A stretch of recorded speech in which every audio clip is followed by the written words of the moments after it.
Welcome to the Holy Spirit's Curriculum of Joy podcast. My name is Wanaka Oberhuber, and I'm your host. Today my guest is Reverend Devan Jesse Byrne. Hi. Hello, how are you doing? Nice to have you here. Yes, good to be back on. Yeah. Though I gotta say, every time I try to tell my wife who I'm talking to, I have trouble with your name. It's my Western tongue. Yeah, it was invented at my birth, so it's not a name that everyone knows. It's just to catch me going, that's what it is. It's a good one, though. It's a noble name. I like it. Thank you. So, would you like to start by a short recap of our last conversation, and then we'll go deeper? I believe it was about how totally awesome I am and special I am in this existence. Wait, no. Well, I guess that's what we want the world to be, isn't it? The idea of, as far as A Course in Miracles and a discussion of where I am, who I am, I believe we tapped into my death experience a little bit. Yes, we did. And a bit of my journey. How long ago was that? It seems like eternity. I think it's about a half a year ago, something like that. Half eternity, okay. Yeah, so we went deeper into the subject, yes, of that experience where you were told you could have died, right? Yeah. Or you had that impression. There's many layers to it, and it's kind of like eternity. You always discover more about it as you think about it more and find out it's endless. It's considered a deep abyss. But yeah, even just melting into the existence of God is incomprehensible. Yeah. I think we were talking about the subject of how you decided to come back, right? Because it was your decision, if I remember correctly, and that you had to learn how to act within the dream or be in the dream, even though you were not in the dream from the point of view of your mind, right? Yeah, it's in and out. What's the difference? But yeah, the key principle about it was that I had to have resentment and a grievance in order to be in this world. That it's key to existing as separation. Is that you can't have no resentments and grievances and still be able to exist here. And so as that's what I was doing, was forgiving everything and trying to forgive all that is, and I did just that, and so there was no world anymore. And in order to be in a world, or even in the construct of the place of communication that I seem to be talking about, requires an idea of separation. And so those are often referred to in the Course of somehow resenting or grieving or being upset with existence in some fashion. Yeah, that's a really, really important topic in the Course, the idea of forgiveness and the other side of it, that resentment or the idea of separation is the key to why this dream is actually there. Yeah. And it's often misunderstood like as a bad thing. And we like to put that into A Course in Miracles as read its words in a way that we're really screwing it up. Like this mistake is actually something bad.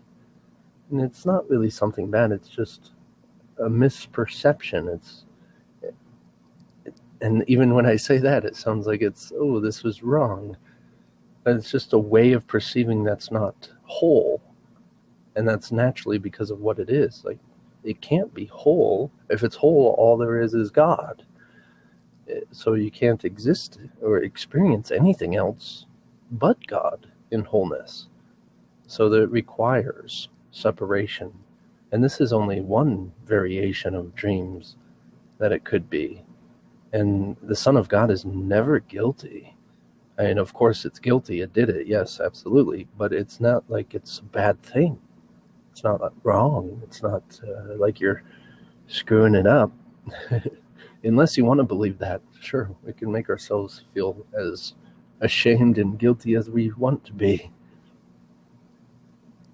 Yeah, so you are holding grievances to a certain degree in order to be able to interact in the stream. Yes, absolutely. Yeah. I've made sure there's a few more to make sure that we hold off eternity. Oh my. Yeah, it's an interesting thing because, most people would see it the other way around. They want to let go of all the grievances.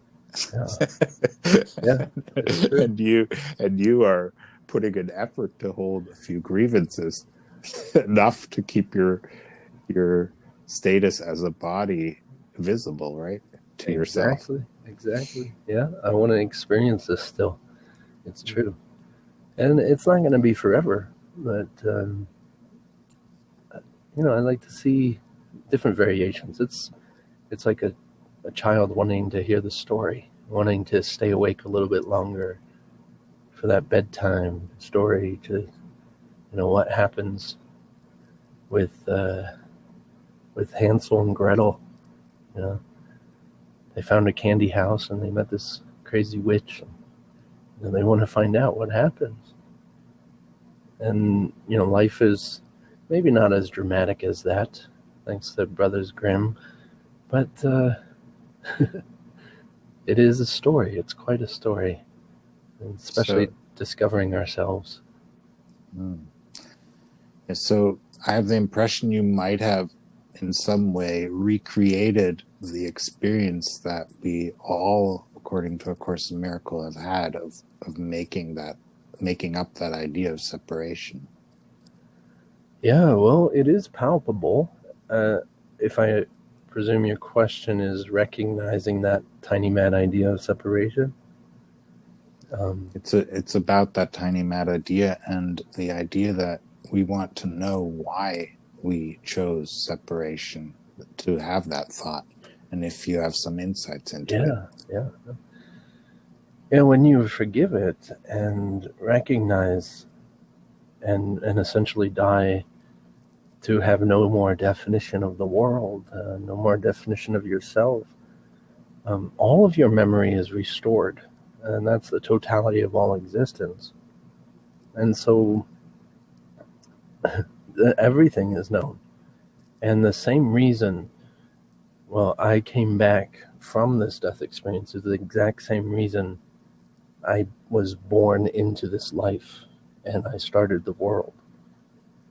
It was the same decision, the same choice, the same desire that really can only be mentioned in metaphor, can only be referred to. And so it's a little hard to grasp, but in that sense of fulfilling a desire of a story, like to experience, to explore another option, another variation of what we are, what we could be, if we could give definition to the undefinable. Yeah. I know it didn't answer your question because it's out there, man. Whoa. Yeah, it's probably a question that many people have placed, and there's been many approaches to it from different traditions for that question. Yeah. The other thing is, do you see the world as a playroom or like a place where your mind is able to play? Yeah, in different variations. It is where my mind is playing. Like, it's not like I'm in it. My mind is all of it. And so it is play. I like to think of it as exploration and just finding out that we really don't know anything, and that the definitions and the shapes and the forms of existence, the more we know, the harder it gets. And the more we define, the more in a box we are. And so as we let go of all of that, we are willing to discover something and explore something around a corner that we didn't know was there, and that we didn't know who we were, and we didn't know who this person is. And the whole point of forgetting is so that we could do just that. Because it's not very fun to play when you know everything. It's much funner when you forget who you are. And then remember and be like, oh man, whoa, that was trippy. Mm-hmm. Yeah, because the thing is about play is that anything can happen, right? Anything is possible. And when you're in, so it's more like your imagination or your mind can set up any type of scenario. And so some people would speak of the law of attraction or things like that, right? In this context, how is it for you? Do you envision things before they happen, or how does it happen? Well, the law of attraction is in the sense of a mind that doesn't know trying to learn how to know. And so it's harnessing it. But it's happening constantly. Like the creation of your reality is occurring all the time. And so if you're aware of, say, the deepest aspects of the subconscious mind, some would call a superconscious, it's occurring by every thought. Like it's happening all the time. So the ego mind doesn't need to harness it. It is also a ripple, an echo from that same thought. And so it's here also because of, say, law of attraction, and that we exist in this world and everything that occurs is all thought. And so you can say it's happening at the attracting it, but it quite literally, as a car drives by, it is a thought of a car driving by. Yeah, I like to see it as whatever is going on is exactly what you are thinking, right? Exactly. And so it's not about attraction or anything like that. It's actually the history actually changes by the way you're thinking in the moment. So the whole history and the whole future is totally different in every moment. There is no moment in which it's the same. Exactly. It's pretty fascinating, especially when you get into the world being flat and the world being round concepts. Like there was a time that the world was only as wide as a garden, and is in the sense of exploration, looking for it, finding out more, we were creating it as exploring it. But yes, that doesn't even exist unless you're looking for it right now. So it's another way of seeing the self-fulfilling prophecy, right? Because it's actually exactly what you are thinking is happening in your experience. Exactly. That there is no world. That's why the dream metaphor explains it so very well. I mean, just to think about a dream, and you think you're talking to people, you think you're doing what you're doing, and yet it's all just thought. There's no people in your dream. There's no you in your dream. It's just thought. Yeah. The question is whether you're lucid dreaming or not, right? Because I don't have the impression that I'm lucid dreaming, so that I know that I'm dreaming and I know how it's my thoughts that are creating it. I mean, I have the concepts, right? Yeah. But the experience is another matter. Yeah. It's more of a recognition that you're lucid dreaming, wanting to not know that you're lucid dreaming. Okay. And you turn it around right where you're at. Like we don't remember because we don't want to remember. We don't want to know. That's why we don't know. And the choice of, say, the Son of God is a pretty powerful decision. Yeah, I was wondering about that because I'm thinking about the power of choice, how powerful that is. And in A Course in Miracles, we have only two choices to make, right? Love or fear.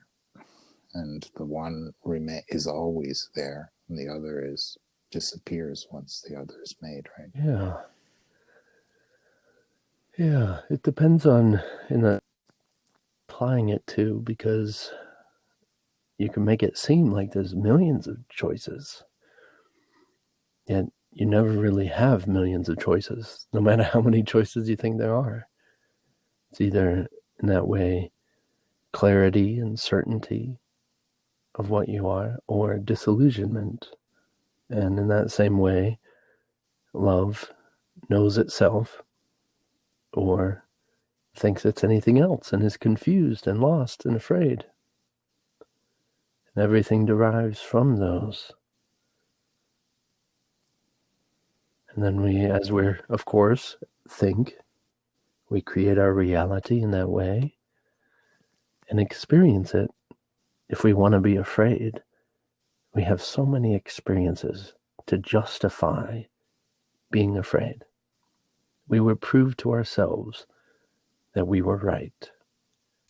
And in the same way, if we want to be happy, we will prove to ourselves that we were right. Yeah, and the proof comes from thoughts, right? So these thoughts that are not real thoughts, because you said it before, when you're in the state of being with God, there are no thoughts, right? There is no world.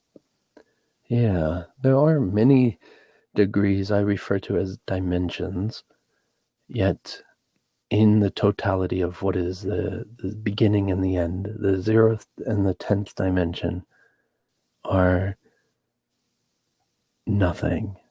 They are so vast and expansive, undefinable. They have every last variation and option of all timelines, of all universes, parallel universes, alternate realities, everything you can possibly imagine, including nothing. Being so entirely full and complete, it cannot have definition. It cannot be confined. And so in itself, it is what we would consider nothing, but it is definitely something, as it is all things. Yeah. So it's once again this idea of being able to hold a paradox, as many people say, right? Yeah. Nothing and everything is at once. Yeah, often I feel like A Course in Miracles is so desperately trying to explain how you can have alternate realities at the same time. You think you're in a world, but heaven is here. You think you're in time, but heaven is now. And it's trying to explain these paradoxical realities. I was just recording my discussion on lesson 169 yesterday, and it even goes to the extent of saying, well, you can't explain it to those who are focused on the world, paraphrasing, because it can't be understood by the concept of separation. That's the lesson that talks about where you say God is, and then you cease to speak. But there's very important terms after that, usually left out, because there are no lips to speak it.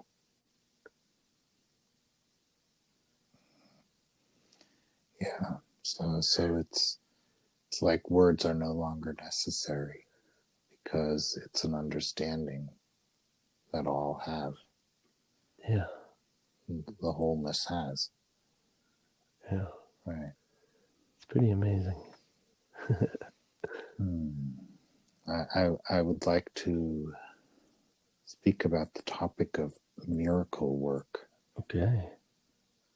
Because I think that's an important thing, because the Course in Miracles is asking us to be miracle workers. Right. And we're all delving into what is that exactly, right? Yeah. Because we are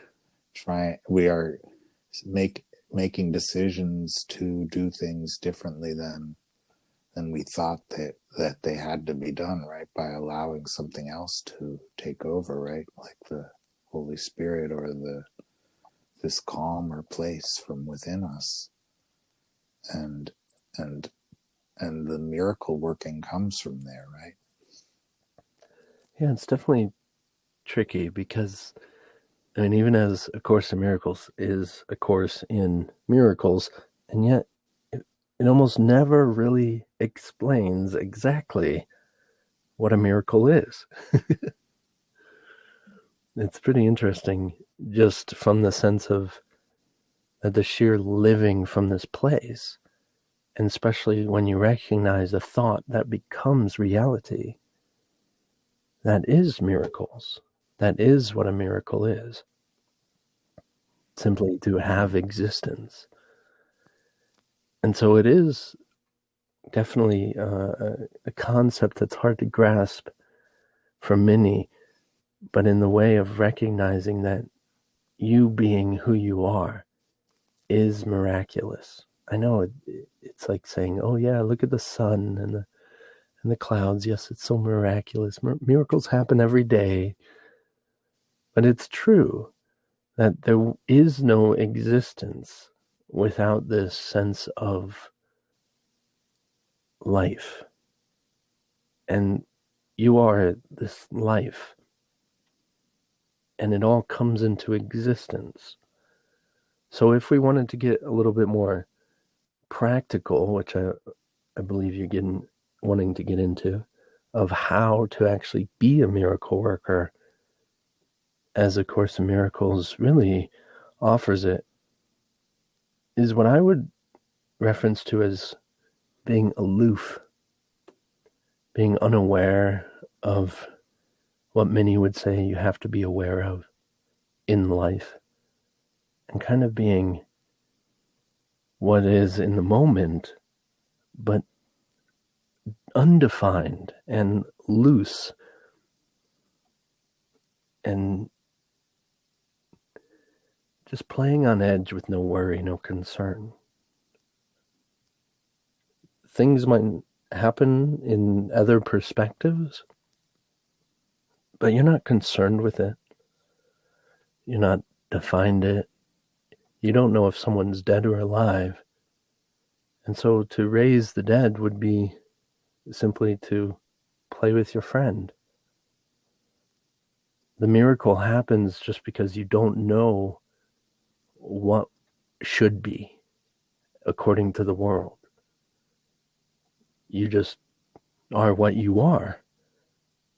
And then others might say, well, that guy was dead, right? And now he's not. And you raise the dead. And you're like, no, I was just playing with God in the same way I've always been. The definition changes it and shapes it, even the idea that it was raising the dead. And you're like, wait a second. There's no way I did that. And then you get caught up in the world again. It's not about doing the miracle, like performing it, because then it can't be done, that you have a definition of, say, the person's dead and you're raising the person. That can't happen. because you have a person that's dead. You have a definition. You have to have no definition and just do what you do. And whatever comes is a miracle. Interesting. Because there's so many techniques or ways of visualizing a sibling as whole or healthy, right? Again, if they're going through something they think is something else, right? And these methods or techniques can lead to results that one might describe as miracles, right, in the world. And so I'm thinking of, taking this from the perspective of A Course in Miracles. Okay, you take the symbology of such a technique, right, and you let Yeshua take over and use that technology or whatever it is, right, or that method to change, to change one's mind about the person, right, or about that, give them the tools to change their mind about themselves as well, together, right? Yeah, well, it's definitely unification is tricky to separation. It's really kind of interesting. But yes, all of it is helpful and all of it works. Even as that visualization of, say, someone healthy and you're trying to help them be healthy. In order for it to occur, you must forget that they were ever sick. To really make the decision, what you're doing is actually entering into an alternate universe where in one they were sick, and you're making a conscious decision to be in another universe where they're healthy. So you're not just visualizing it, you're making an absolute decision where it's always been. Even as you mentioned earlier about the past is all rearranging and the future is all happening right now and coming from this moment.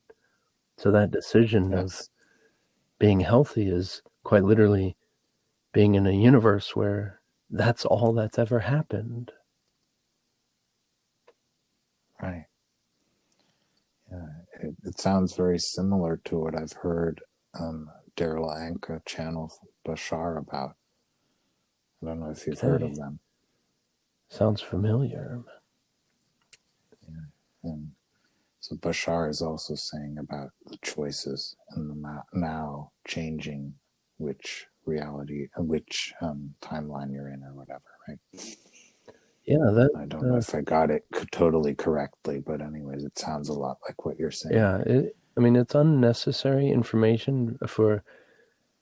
I love that lesson 169. I just did it. I'm recording it yesterday, right? And it actually mentions that the grace of God is not what this course is about. It's not meant to take you to the grace of God, which is the total whole essence of all understanding of all existence, the fullness of God, which God takes the last step. And A Course in Miracles' purpose is actually to break you out of the ego perspective, which is the fourth dimensional time reality.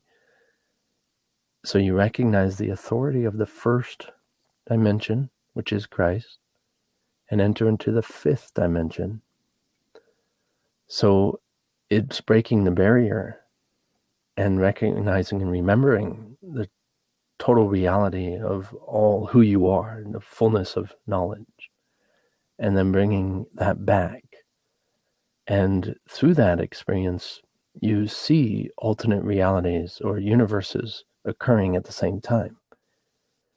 And people that are indecisive, you hear it often, that they are speaking differently in each one. And so it's a very palpable experience that we don't always realize is occurring, but in the same sense of people think of psychic abilities, and yet it's just a perception of alternate realities. And it's only another fraction of the total essence of all that is. But it is another, say, dream existence, even as this one. Yeah, I remember in A Course in Miracles, in the manual for teachers, it speaks about it, about these abilities that may turn up, right, in a teacher of God.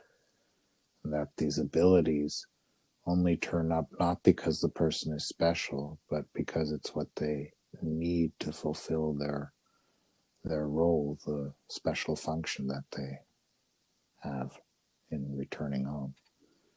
Yeah, it's all the fulfillment of a story.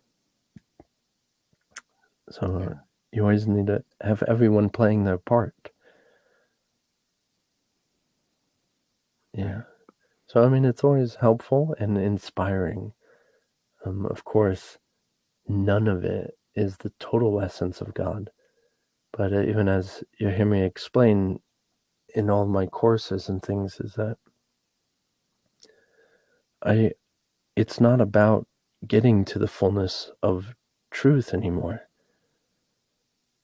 Once you get there, you remember and recognize why you're doing this, and you want to be doing this.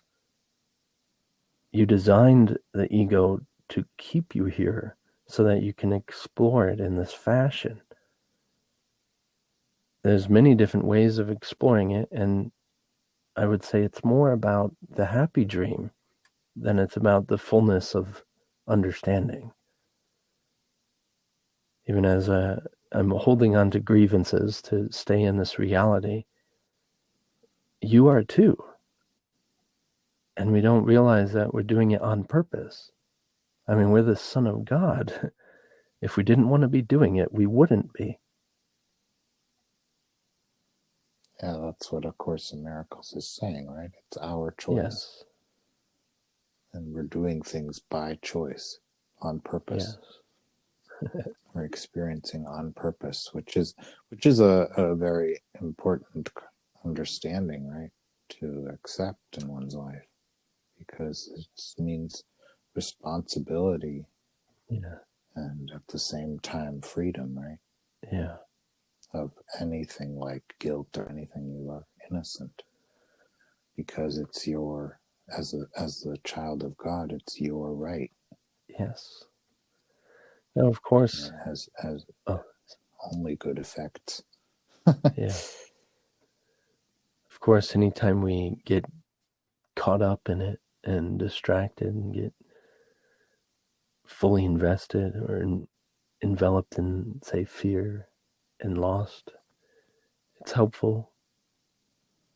Anything can be helpful in that way of embracing it, to think differently, to help your mind to get out of the construct it seems to be in, insisting that it's a particular way that's scary, or I'm having trouble with this or that. And so even as we're here inspiring each other, helping each other, guiding each other, the discovery of coming out of our fear is really why we do this. We want to get in it, but to get out of it is glorious when we do. But it's only glorious when we get in it and then get out of it again. Because we have all eternity to be all eternity.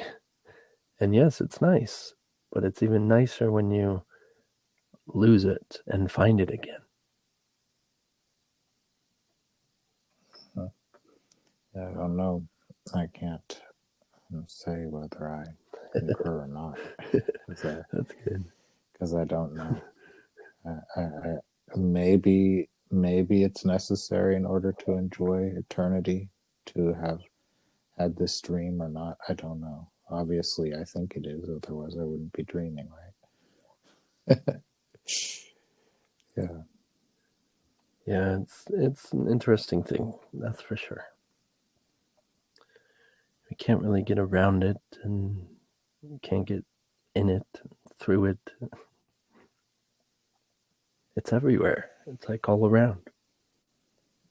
Yeah, it's like I've said many times in my life, I can't run away from myself.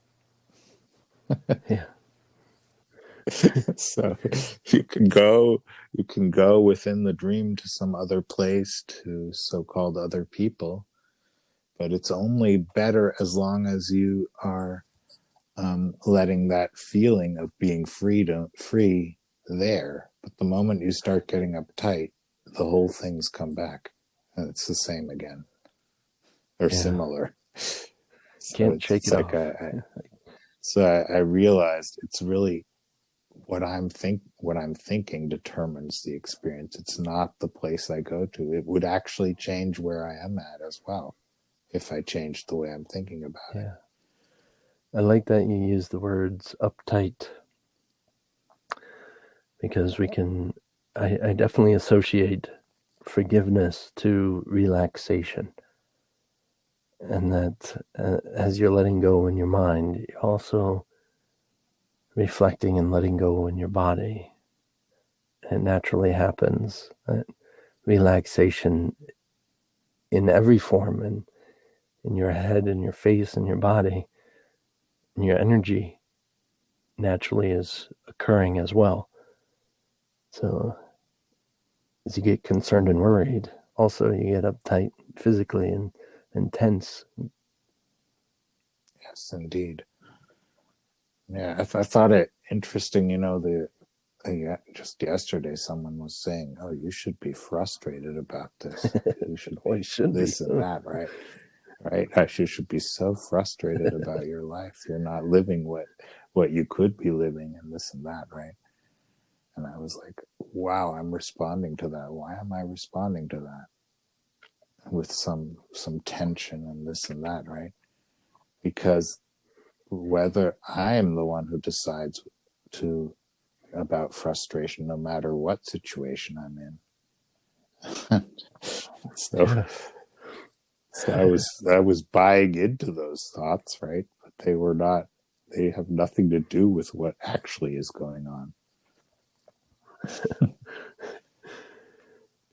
Yeah. Yeah, Well, it is a thought. but it's yeah. I was recognizing, so to speak, that it's actually my thoughts that these ideas of having to fulfill all your skills or to live out all your skills, because only then you can be happy, right?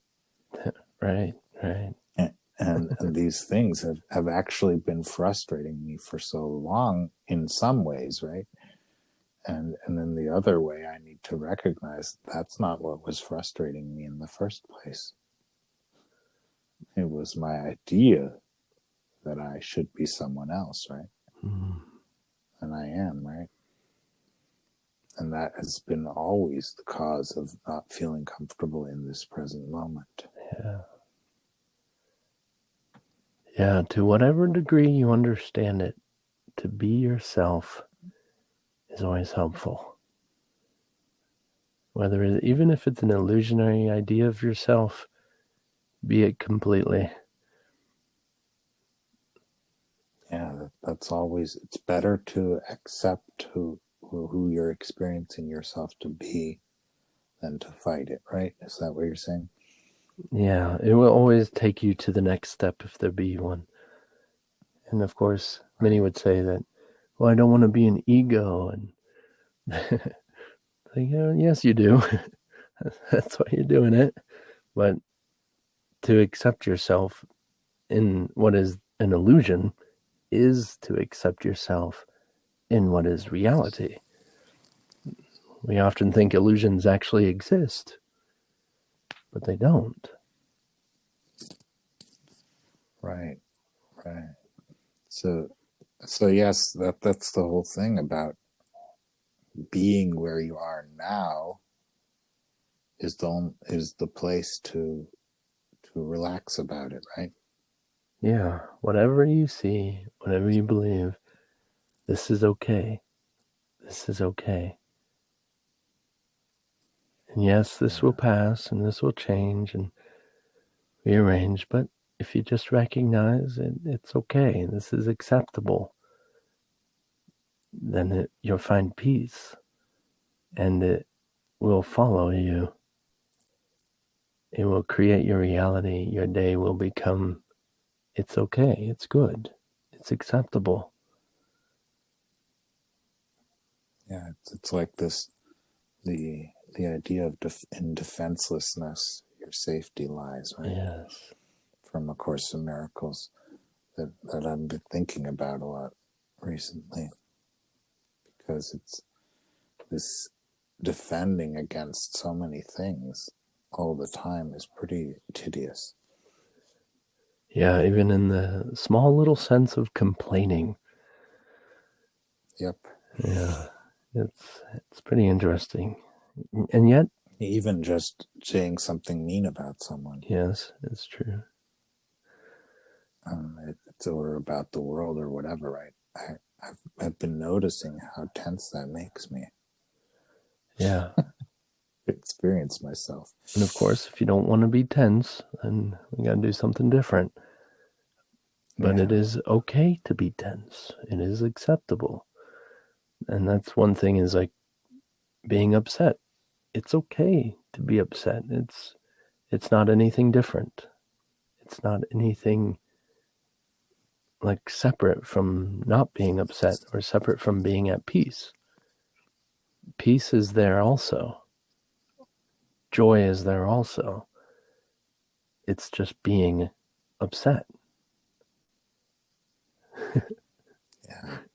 It's a little trippy because we, don't want to be upset, or it's painful, or whatever it is. It hurts. Even the thought of wanting to change things can be very, very upsetting in itself. Exactly. And get very upset make things for being at peace. Exactly. Or you're upset for being, if you accept peace, you think that's not allowed, right? Because why, if I accept the things as they are, what is that? That means I'm not doing anything to get it in a better place, right? I'm accepting it the way it is. Huh? Shouldn't you be making some progress there?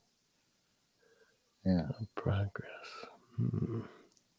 The idea of progress, exactly. Yeah.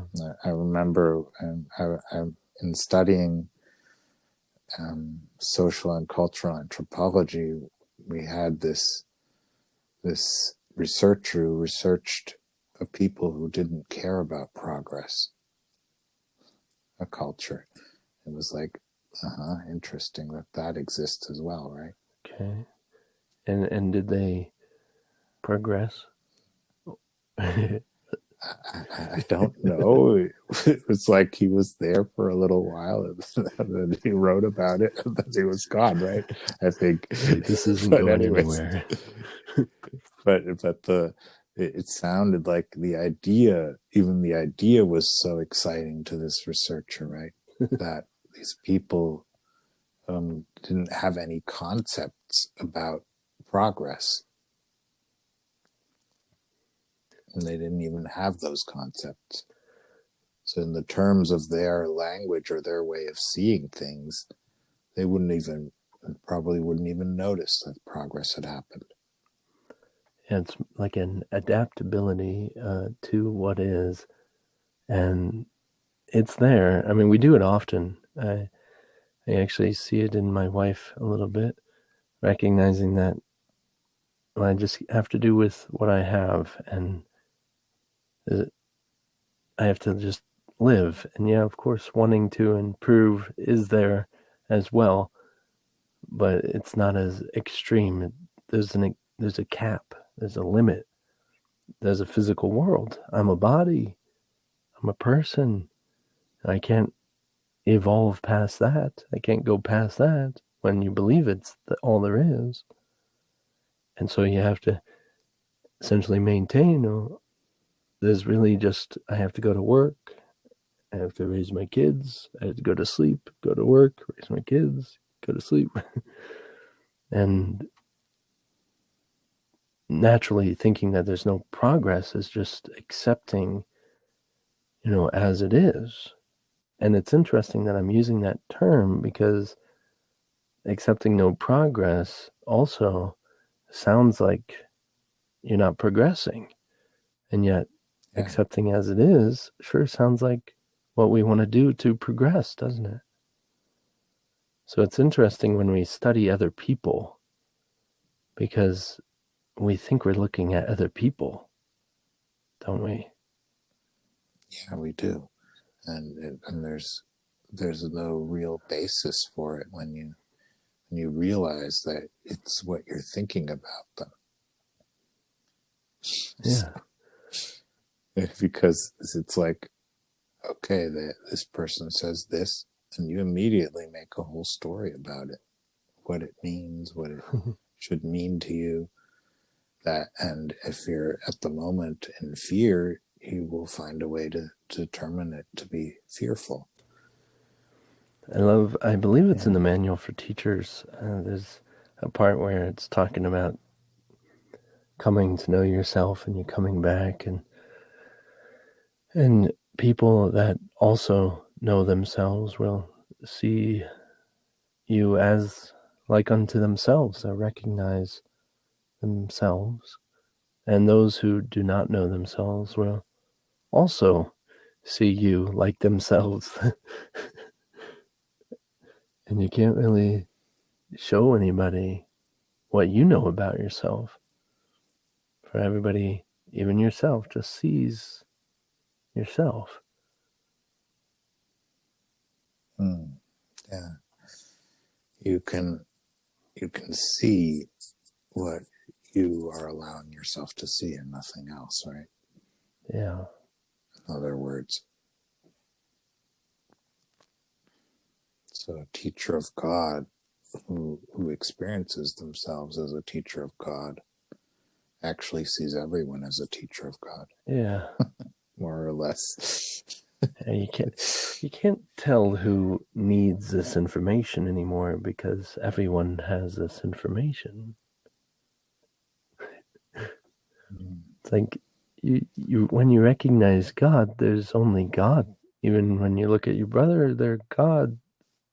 They're the ones with the secrets, not you. Yeah, that's a big difficulty with the secrets of others, right? The idea that there could be secrets or secret treasures that you could, so to speak, steal from others. That's once again the special relationship. Yeah. Yeah, we all have to have our different stereotypes or archetypes that we represent, and different amounts of different frequencies of what we are. We all kind of derive from the same things, from the same ideas, and yet with different variations and combinations of it. And so, as much as we think we have uniqueness, we might be a different variation, a combination, very unlikely to see in the world. And yet, when you discover all combinations, you discover all variations or all frequencies in which those combinations derive, then there's no secrets, there's no variations, that we all are that one. Yeah, we're all thinking with the same mind. I definitely enjoy explaining it in different fashions. Yeah. It's the concept of discovering what another person thinks by imagining one is that person, right? Is one of the methods used to have a different perspective, right? Now, if we say we're all thinking with the same mind, it shouldn't really be an issue. Yeah, we all share thoughts in one mind. And even so, that dreamer metaphor is very helpful. I just love it. Love it, love it, love it. You can talk to somebody in your dream and hear something you believe you've never heard before.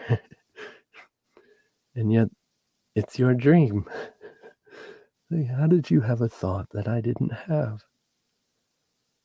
You only made it seem as if you didn't.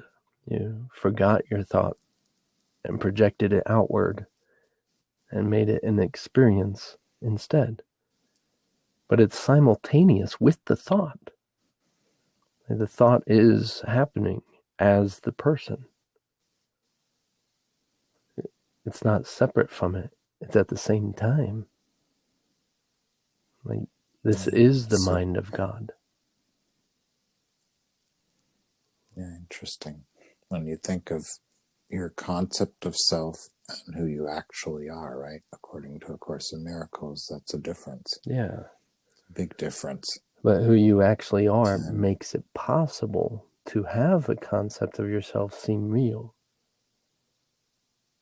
Right, because you're so powerful. Exactly. Right? Your thoughts are so powerful. Yeah. Otherwise, you wouldn't even be able to uphold an illusion for any moment at all. Yeah, my concept of my thought sure can't.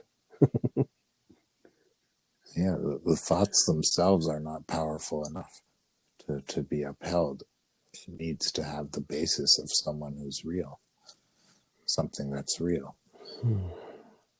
to be actually experienced as a so-called reality, right? Right.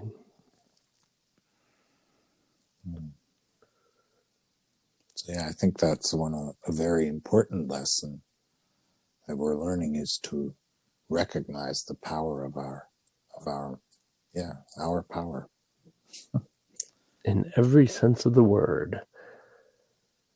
Yeah. If you recognized that thought is existence, simply changing that thought changes existence.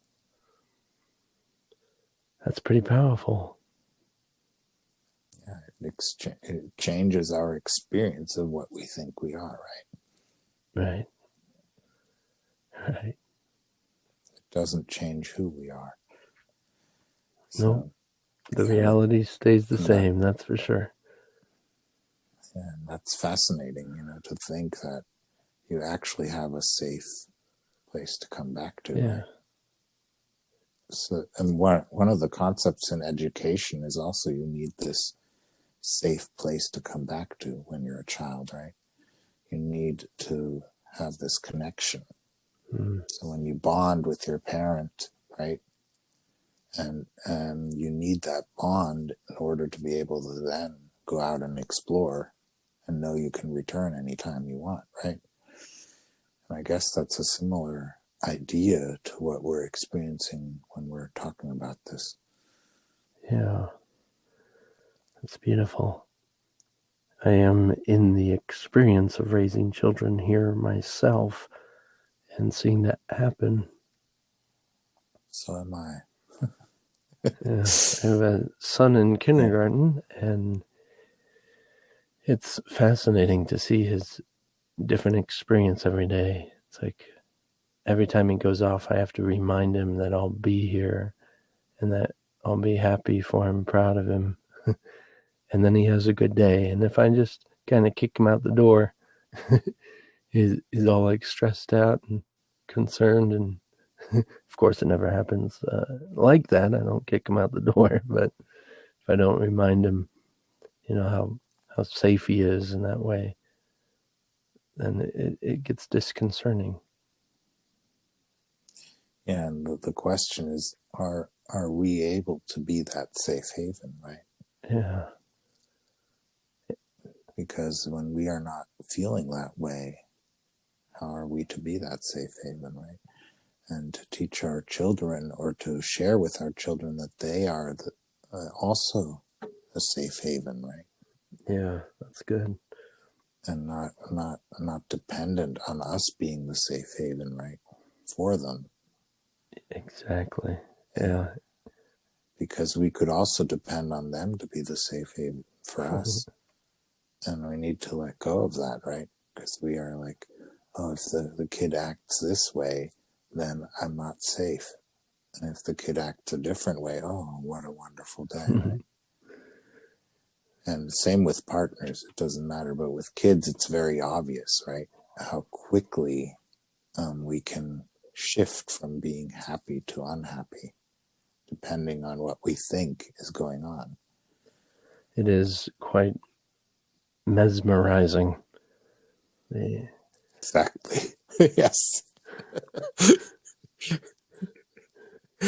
Very mesmerizing. You're right. And because you think you have this very special relationship with your own children or with children in general, it's even more mesmerizing, right? Yeah. Have to be there to teach them and to show them and help them and keep them safe from pain and suffering. Yeah. And try not to do it with too much of an iron fist. And it's definitely difficult because you're afraid of hurting them or them getting hurt. Then you get stressed out from it and then are emotionally hurting them, trying to protect them. And it's definitely difficult of a balancing act. Yeah, this is one of the big challenges, right? When it comes to understanding the ideas from A Course in Miracles in practice, right? Yeah. Because children are really, wow, right? They're so, at the one time they're so close to you, and at the other side they're so far away, right? Because you think you are the one in charge. Yeah. And you see yourself as responsible for their safety, which is a necessity, at least in the way I see it, right? We need to accept that responsibility in order to be there for them. And at the same time, it needs to be something that we accept without being stressed by it, right? Yeah. Because otherwise we're not providing the safety in the way we need it ourselves, right? Yeah. I definitely noticed the big change in my son. It's a 3-year-old. When my mom mentioned that how my dad used to use reverse psychology so well, and I tried it. I tried it, and I feel like all of a sudden he realized that he had the will of his own. It's like, no, don't do that. And he's like, wait, don't do that? No, don't do that. And he's like, wait, you saying I shouldn't do that or I can? And it was all of a sudden he realized he could make a decision against what I was saying, which was actually what I wanted. And so there was this disassociation all of a sudden to what my will was for him. And I don't know if it screwed him up or if it screwed me up. I can't tell still. But yeah, it's hard to say. It's hard to say what the story is, right? Because we're so attached to the whole thing. Yeah. We're attached not only to the moment, but to the outcome. We're always seeing these outcomes, right, in one way or another. And it's really, really challenging to let go of that. We need to develop some miracle fatherhood courses. That'd be fun. Yes. And maybe we should do that together. I'm open. I'm open to discussing it and going into that. That'd be fun. Yeah, I think it's very important for many of us, right? Yeah. Because being a miracle worker with children, you see that you are limiting yourself in so many ways when you're a father, right? Yeah. And you're limiting your children by limiting yourself. Yeah. Yeah. One thing I definitely noticed was that no matter what I do, is going to get screwed up anyway. Yes, that's how it feels, at least. Whether it's right or not is another matter, but that is the way we feel about it, right? Yeah. We're only, as a parent, you're always screwing up all the time. Yeah. And yeah, as an educator as well, you can feel that, right? So it's really a challenge to let go of that idea, right? And accept the responsibility of the moment. I always have to remind myself that we came here to learn limitation, and that even them I'm teaching limitation is something. Yeah, they came here full enlightened conscious being. They believe they can do anything. They want to jump off the highest thing. You in this body, you have to do it down here. You can't be way up there. You got to learn a little limitation. And of course, when you're an adult, then you have the desire to learn limitlessness again. And so now we're going through A Course in Miracles, learning how to be limited or limitless again. It's pretty funny. Yeah, it's really a big challenge, this thing of freedom and boundaries, right? Yeah. That this experience in the dream is concocting, right? Yeah. Because you need both in the dream. So how in order to actually how function. old are your children? 7 and 9. Okay, cool. Yeah, it would definitely be helpful to for a lot of people, I'm sure, to process together and how to apply this and work with this together. Dealing with children, fatherhood miracle workers, or miracle something. Play on words. We can think of something fun. Yeah, I'm sure. Yeah, I certainly want to begin talking more about education as well, because that's my profession, as not only my parent responsibility. And I'm professionally in education as well. So. Right, cool. And you teach in a school. You're like a real teacher, huh? No. I'm in kindergarten. I take care of kids, but that's the element of, what do you call it? The first institutions of education by grown-ups that are not your parents, right? Some of the first places, nursery and kindergarten. That's good too. Yeah.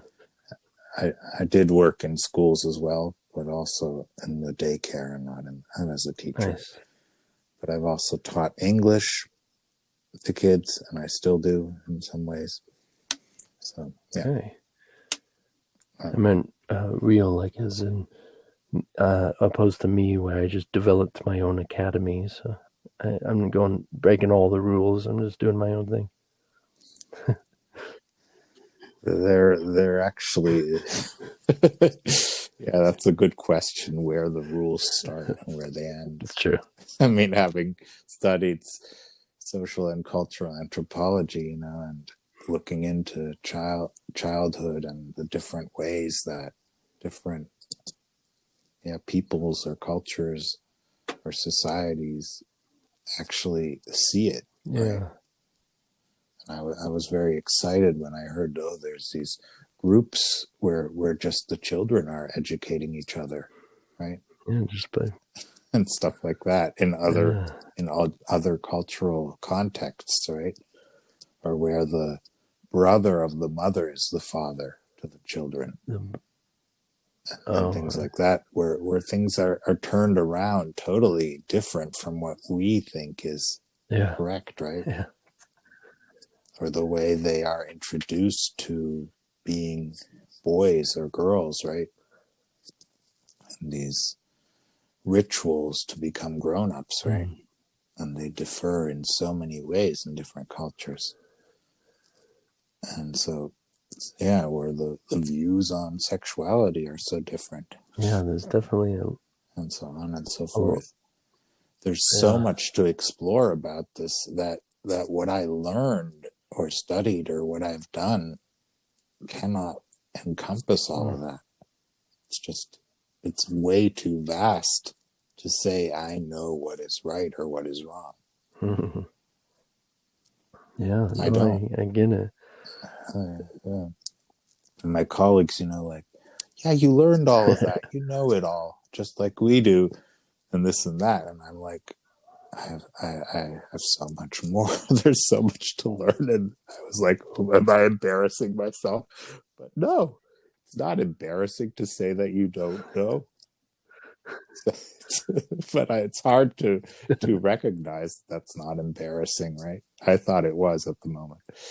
And I need to remember that there's nothing embarrassing about it. It just sounded like I think I'm incompetent, but that's what I was embarrassed about, not the fact that I didn't know. Yeah. That's definitely something we can face with any sort of information all throughout, even as a Course in Miracles. And it's like, oh, well, there's more. There's more. Oh, there's more. More I don't know. More I don't know. Yeah, it's just like, that's why I thought the concept that we were speaking of, that of how our thoughts create the experience we have, right? And the idea of expansion, right, or extending in A Course in Miracles. And the extension, I actually posted recently about extension, that it's the only way without adding or subtracting something to be, right? Is extension. And the world is all about adding or subtracting or this or that, right? So get more education so you can have a higher job or a better job or this or that, right? And the only way to actually be comfortable with whatever way you're doing is to extend and not to add or subtract. Yeah, and it stays connected. The key thing about extension is that it does not go apart from you. It stays with you, but is out there as well. Yeah, the Course in Miracles says it's the only way to own anything is to actually extend it, to give it. Oh, it's like, give it away. How can I give things away? Give my thoughts away to everyone, and then not own them anymore, and still have them. Yeah, and still have them.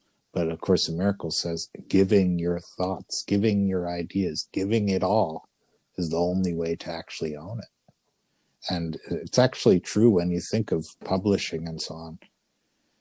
Only by publishing it can you claim ownership, or by having written it down in some way, right? Or put it, or stored it, or whatever, right? Ownership actually only comes from having documented it in the dream, right? And at least in the dream, yeah. So actually, in a way, even the dream confirms that. Because as long as you're just keeping it in your head, you actually can't claim ownership. Even copyright, you can't claim copyright. You can't do anything just by not having spoken about it. And it's interesting that it will change in your mind over time, and then you go to some lecture or something, and somebody quotes you more accurately than you do. Yeah, that could happen. So yeah, I actually I've started out a group for writers, right? And we're meeting once a week. Fun. And it's and to get our books written and published, right? Cool.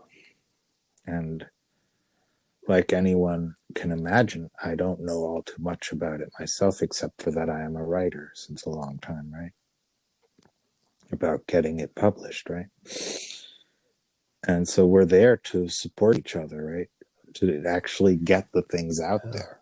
And that's what we're doing too, by speaking with each other and having the idea that we might develop a educational course for children, right? I think it's a great idea. And where we use the ideas from A Course in Miracles, but in a totally different context than what one usually thinks it's in, like spirituality. Yeah, not so directly, but more practically. Yeah, as far as being a writer, I'm not much of a writer myself, but I sure talk a lot. So I have recorded, podcasts and so many different things over the years. And recently, people have been transcribing them for me and making them into books. And so, that's what I tell my fellow writers as well. Talking is also writing. Because people tend to forget that there's so many books out there. You know what they are? These people were lecturing, and people were writing down what they lectured or recording it and then writing it down later, and then books were made of it. Yeah. It never was actually written by even the most person. famous books. The Bible, Tao Te Ching. Yeah. Yeah, or most of Rudolf Steiner's work was all lectures that people transcribe. Yeah. And so we tend to forget that, but podcasts or things like this are all ways of writing. Yeah, I've been thinking of it. Recording in the early days, it was literally writing on tape, just by a movement of a needle. Yeah. So it's really fascinating to see how actually speaking or publicly speaking is also writing, and it's also extending our ideas, right? Or the ideas that we all share, right? Because they're actually all our ideas, but it doesn't mean that there's no copyright. Yeah. It is your copyright. Once you share it, it's yours, right? Funnily, right? Yeah. It may sound strange, but it is that way when it comes to copyright. It's definitely trippy. As far as it's hard when you share so many thoughts and so many words, you don't even remember which ones are yours or not. It's kind of all intermingled, and who am I quoting? I don't know. We're just shared. Yeah, well, we're using ideas that were shared with us as well, right? In various ways. So we better not forget that. And remember also a funny thing when it comes to speaking is writing. Helen Schuckman says it was a voice in her, right? Writing, and she was just transcribing it, right? Mm-hmm. So that was also speaking. A Course in Miracles came about by a being speaking. And I believe it's Yeshua. Yeah. Others may think otherwise, but it still is a speaking voice that had it written, and it was not, so to speak, the writing itself. Yeah. And it's fascinating how the same type of books and the same type of movies can come out at the same time.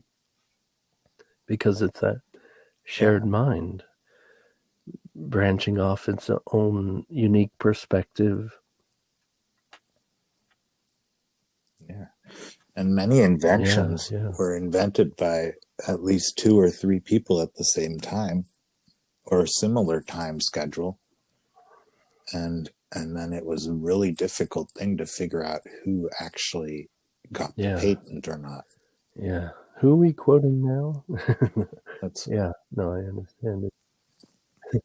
I'm thinking of companies. I was thinking of Tesla and other inventors who both, I don't know I think it was Brown, or I don't know who it was, who also invented the radio or things like that. Right? Yeah.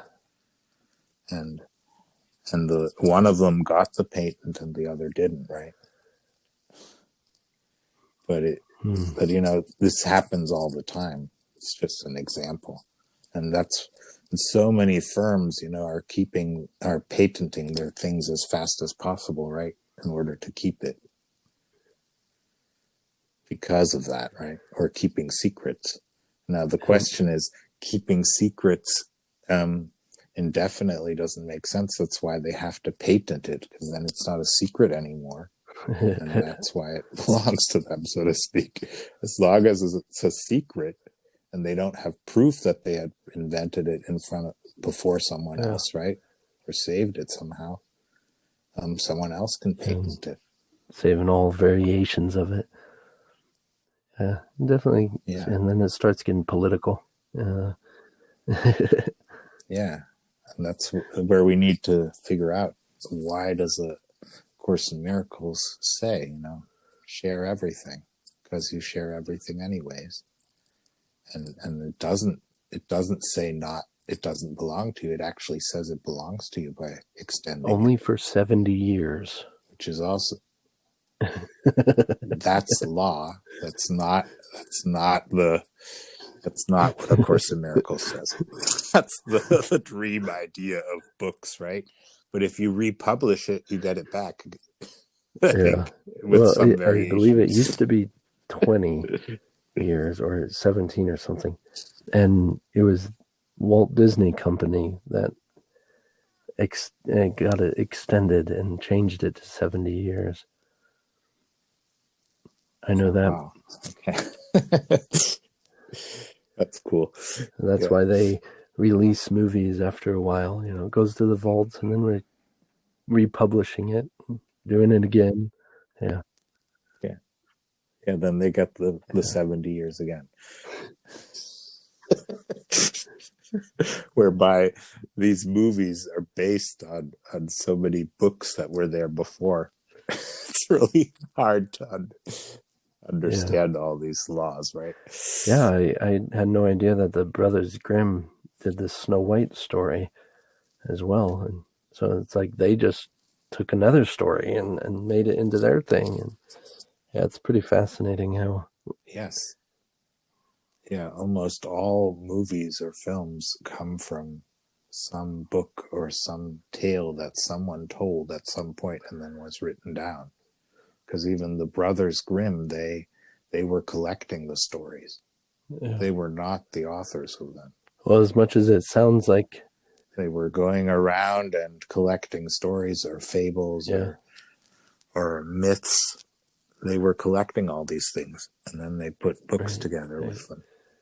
As much as it sounds like stealing, it's really just, our own expansion. We are expanding on each other. I mean, because, the capitalism and the getting financial reward for it and everything is all part of the story, maybe a little motivating, but really we're just still the same essence, Christ consciousness, expanding on an idea. So it might seem like this body had a fairy tale. These other bodies took that fairy tale, made it a story. These other bodies made it into a movie. These other bodies, keep it going and enjoy it. But it's still the Son of God told a story, wrote it down in a book, and made it into a movie and enjoyed it. And it just keeps going. Yeah. I don't know how to put it into lawyerly terms. But anyways, so it's fascinating. I think the idea that A Course in Miracles shares that you own it by extending it is amazing. And I don't know what the ownership is not clear exactly. Ownership because it gets stronger, or it's stronger for you by sharing it, right? By extending it. Yeah. So it strengthens you, according to A Course in Miracles. And it strengthens the ideas that you are extending to others. It's kind of interesting, like, where does it start and begin? And I mean, even at some point, written language, I'm sure, was claimed as some copyright. Well, these are my alphabet. Oh, this is my ABCs. And Yeah, very possible. So we don't know where it ends, right? And so there are, of course, laws about it, right? So anyone who knows exactly what they're talking about can tell you where in one country it ends and where it begins, it's right? Latin. No, it's Greek. It's Latin. No, it's Greek. Yeah, the Bible story of Babylon, where Right. everyone was speaking the same language, and then they built that tower, and then God said that is that's not okay, and made everyone speak different languages.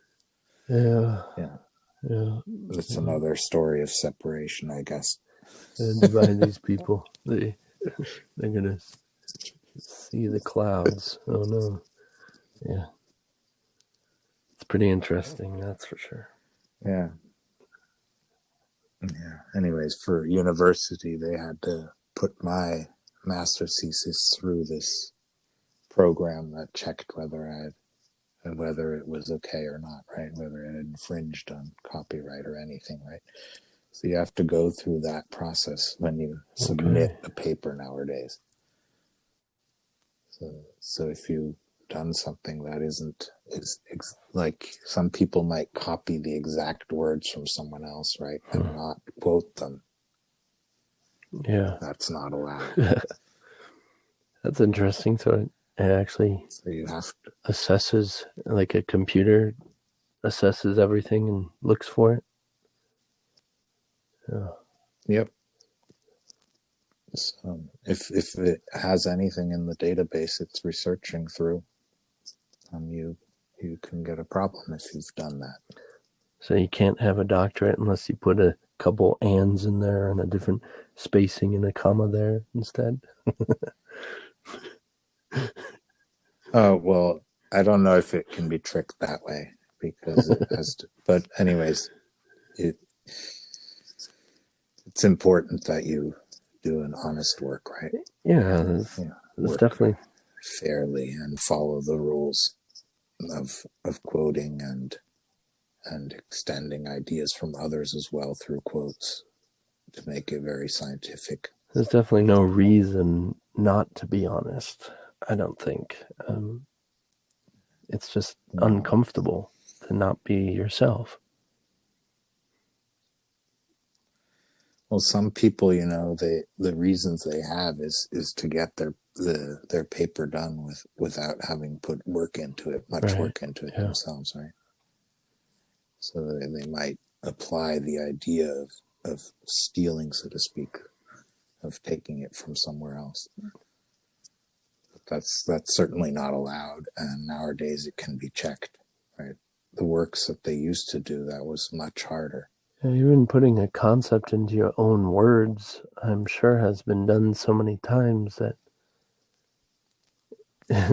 there's likely to be a variation that you might find out. You stole someone's copyright and you didn't even know it. You're like, oh, wait, what?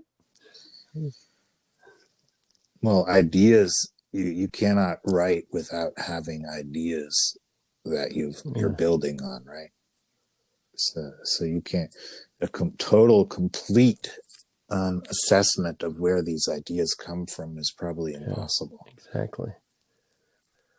But that's probably impossible. But you can at least try to attempt to get as many sources from the area you're writing in, right? From the discipline you're writing in to back it up that you are where you're drawing it from, right? Yeah. But of course and what are your own ideas, right? Like you said, they may be variations, extensions, replays, or even just from your own life. Then it's, of course, who else had that experience? They may have had similar experience, but you're describing something that you experienced. So when I did field research, of course, no one else was doing the field research for me. So it was my field research, and and I can describe it as I experienced it or whatever, in whatever way, right? And analyzing that is also mine, right? But to analyze it, I might be using ideas from somewhere else, and then I need to quote that. So it's a very complex thing, copyright and you got to remember where are you quoting from? Like, where'd you get that concept? Yeah, and the thing is, the idea is to try to track it to the first place that idea was brought into the public view, right? But that's a big question, right? Because the first idea probably came in an oral fashion. And the author of that is probably unknown. Whole rigmarole. Yeah. The history of ideas. The history of ideas. Goes back to the beginning of all existence. So. Okay, yeah, so this is all about the idea of education. So we see there's a lot to talk about, and then the most important is the practice, right? Absolutely. Actual application. Yeah. And to find a way that feels comfortable to us, right? And where we feel it's going and it's actually happening in a way that we can extend and feel that it's helpful to us and to anyone who wants to use the ideas, right? Yeah. Well, this has been a wonderful conversation. Yeah, thank you for taking the time. I appreciate it. It's nice to share and extend the ideas.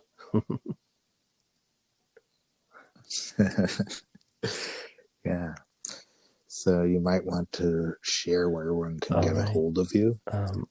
My main website is openandclear.com. So that's openandclear.com. Right. Got lots of facets there now. We actually have a live streaming internet radio now, which is kind of fun. Playing music in my podcasts and opening up to the community as well. Lots of different things. In the academy. Yeah. Okay, I think people will find something. There's something there for everyone. Even working on some children's books. Yeah. I'm excited about that. I bet. The first audience was children, right? That's true. It's a cute story about Sunbeam. Never being apart from the sun. It's copyrighted. Nice.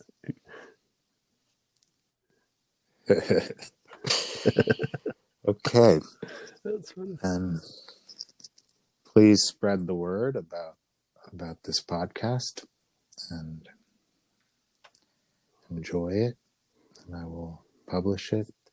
You've seen Mighty Python and the Holy Grail, right? No, what? No? No. He's on Central European time and you've never seen that? Well, it reminds me when you're just saying that. They start singing at one point, he's going to tell, he's going to tell, he's going to tell, he's going to tell, he's going to tell. And it would be a lot funnier if you've seen the movie. Yeah. I did watch I think it's called The Life that one's funny too. They are random and weird, that's for sure. Yeah. Okay. And thank you for this conversation. And indeed. Until next time. Goodbye. Bye-bye.